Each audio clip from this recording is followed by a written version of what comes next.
From class first till last, यानी कि MTech करने तक और इवन सरकारी नौकरी की ट्रेनिंग लेने तक मैंने सरकारी संस्थानों में ही पढ़ाई की है। तो ये मेरे लिए एक अपने आप में उन बच्चों के लिए मैसेज है, उन ऑडियंस के लिए मैसेज है जो ये मानते हैं कि बिना कोचिंग कुछ नहीं हो सकता, बिना प्राइवेट स्कूल कुछ नहीं हो सकता। तो मैं ये मानता हूँ कि सरकारी स्कूल में अगर गाइडेंस सही मिल रही है ना, तो मैं एक प्रोडक्ट हूँ। अगर मैं कुछ ठीक कर रहा हूँ लाइफ में तो पूरा सरकार का क्रेडिट है इसमें, ठीक है।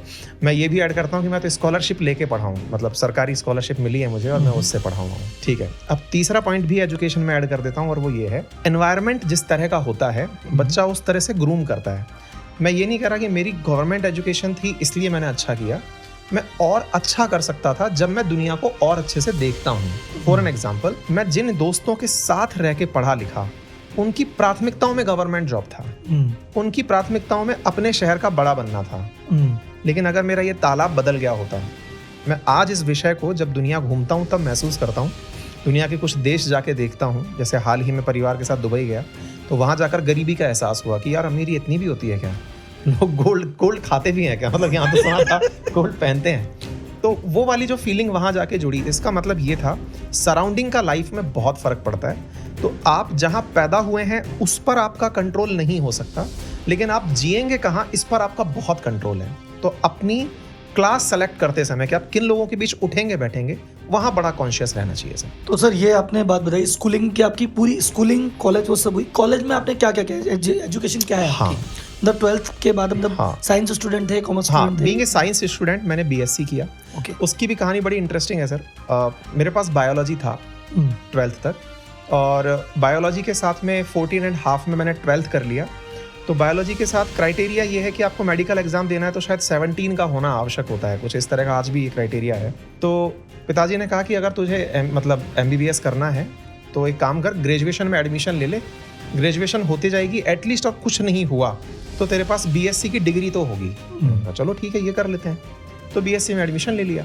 BSc में एडमिशन लिया तो BSc करते करते जब मैं 17.5 साल का हुआ, जब मैं PMT के लिए एलिजिबल हुआ, तब तक मैं BSc में टॉप कर चुका था। तब एक लालच और आया, और वो ये था, पिताजी चूंकि टीचर थे तो इन चीज़ों का ध्यान रखते थे कि यार एक काम कर, मैथ भी पढ़ी ले साथ साथ। तो वो साथ साथ मैथ का स्टडी भी साथ साथ चलना शुरू हो चुका था। पढ़ते पढ़ते अब 17.5 साल की एज में BSc हो चुकी। अब मैं MBBS में एडमिशन लेकर के अपने अगले 5 साल निकालूं या फिर 2 साल बाद किसी IIT में एंट्री कर लूं। किसी समझदार ने मुझे रास्ता दिखाया। मैंने आपसे कहा ना, सर्कल मैटर करता है। तो किसी समझदार ने रास्ता दिखाया कि 2 साल बाद MSc के आप गेट का एग्जाम दे करके IIT जा सकते हो। तो मुझे ये और अच्छा लगा। IIT में MTech करने जा सकते हो, ये रास्ता दिखा। मैंने कहा यार ये तो और अच्छा हो गया, BTech के 4 साल बचेंगे, IIT का ठप्पा लग जाएगा तो बहुत ही अच्छा हो जाएगा। ये सोच करके सर मैंने फिर BSc तो टॉप किया ही था, तो MSc भी टॉप किया, उसमें गोल्ड मेडल मिला, और गेट का एग्ज़ाम साथ में ही दिया तो ऑल इंडिया रैंक 41 आई, और मैं IIT कानपुर से MTech करने चला गया।